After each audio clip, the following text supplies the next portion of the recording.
Hey everyone, it's Jack Ray here from Jazz Banjo Academy. I'm here with a lesson on how to play A La Ba on the tenor banjo. We do this in the key of F today. Just uses two chords, which are F and C7. We just did a lesson showing you the shapes of that, so I'll link that above my head and you can go learn those shapes before you jump into this lesson.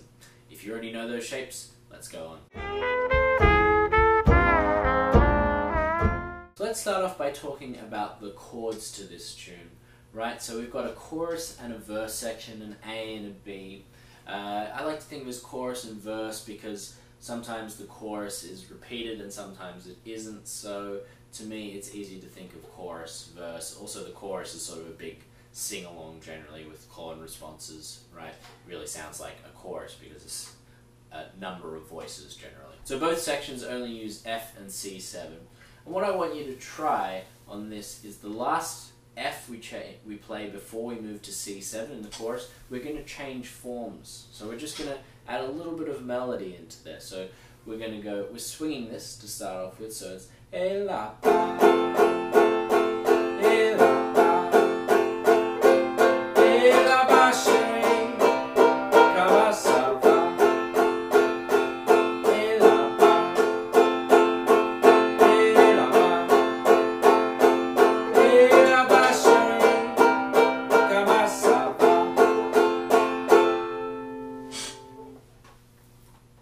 So you can either put that on beat 1, and if that feels fine, try putting that on beat 3 of that 4th bar. So we've got 4 bars of F. We're going 1, 2, 3, 4, 2, 2, 3, 3, 2, 3, 4. On the 4th bar, why don't you try playing that F form 5 that we just learnt, and then C7.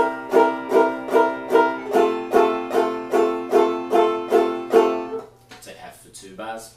If you feel like that's pretty cool and you think you could get that in a bit quicker, why don't you put that on beat 3, because that's where that melody line changes, right? So E La Ba, E La Ba, E La Ba She, Kama Sa Va. So that's kind of creating almost the effect of these long tones behind the melody, which is a nice thing that you hear Lawrence Moreira doing a bit of. Now in the verse of this tune, the harmonic rhythm is slightly uneven, as in it starts with 3 bars of F, then we move to C7 for 4 bars, rounded off with a bar of F. So we've got 1, 2, 3, 4, 2, 2, 3, 4, 3, 2, 3, 4, C7.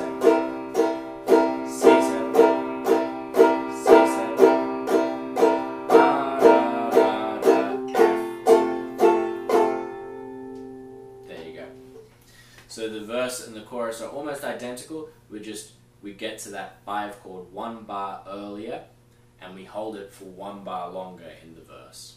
So let's talk a little bit about what we can do as the banjo player if we're going to play this tune with straight 8th notes, a straight groove, right? So to me it's somewhere between a second line and a calypso sort of feel. It's not exactly what you're going to play when you're playing your standard sort of second line feel, right?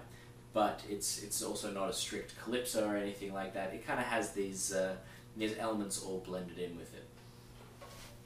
So there's a lot we can do. You know, essentially what we're trying to do is kind of mimic a snare drummer with our right hand.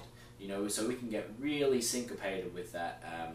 We're trying to, sort of like Latin music, create our own little rhythmic pattern that fits in with what the other members of the band are doing. We don't want to step on anyone's toes. We kind of want to lock in, you know, and we have to think of sort of a clave in this music as well. Something like that could be one of the claves here.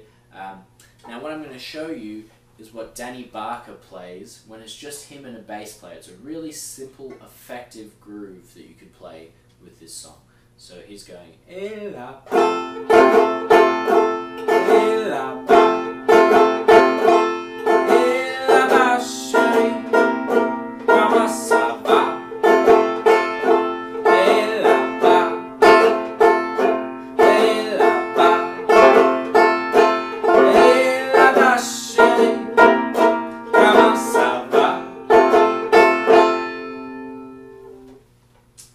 So what we're doing here is we're just going 1 and up,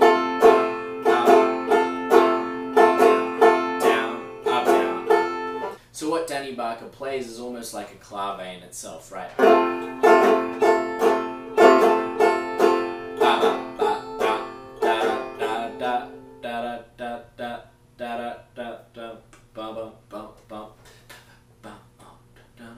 So if we can almost feel that instead of counting to 4, if that's the key, which is what clave means, and I don't mean that in terms of the notes in this song, I mean that as like a rhythmic key, right? Like it's the thing that holds the groove together. So if we feel that instead of 1, 2, 3, 4, 1, 2, 3, 4, go, if you're feeling that instead, you're going to be able to play these grooves and play around that a lot easier, right? So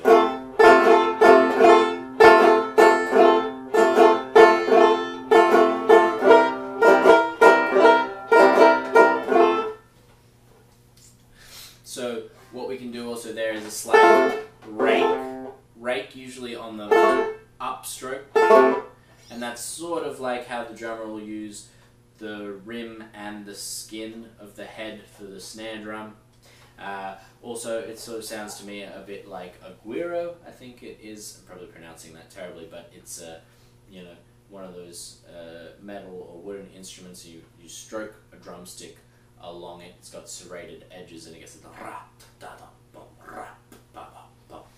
sort of sound to it. So.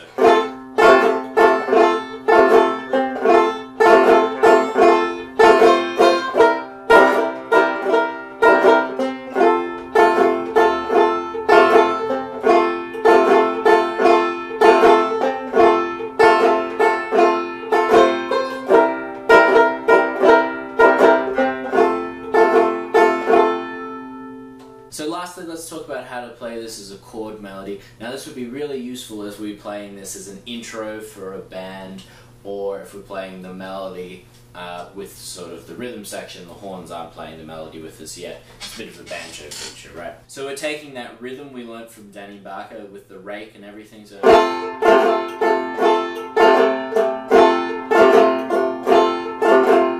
we'd put the melody around that. So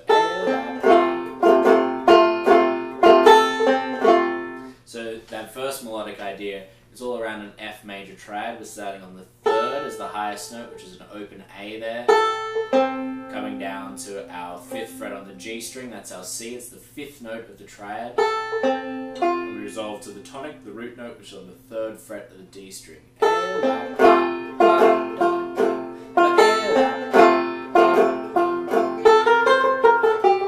Now, if you can pull that off, try that. So A, B flat, C, C, B flat, A, G. Nice, like that. So we've got our C7, just using 3 strings there. Highest note is our G, 5th fret on the D string. And then we're just finishing off with our first phrase again. We're not harmonizing that in F, we're just playing, because we're still on C7 there. So altogether that would sound like this. 1, 2, 1, 2.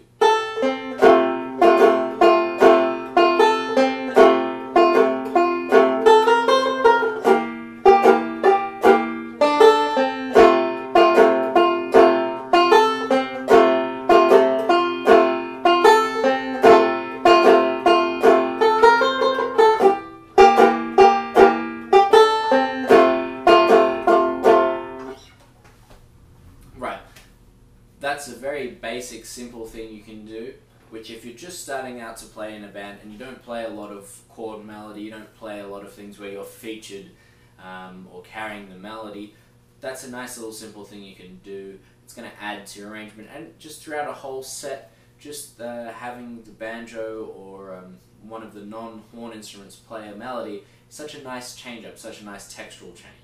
Thanks for watching. My name's Jack Ray from Jazz Banjo Academy. I hope you enjoyed that video. Remember to click subscribe to see all the brand new stuff from us here.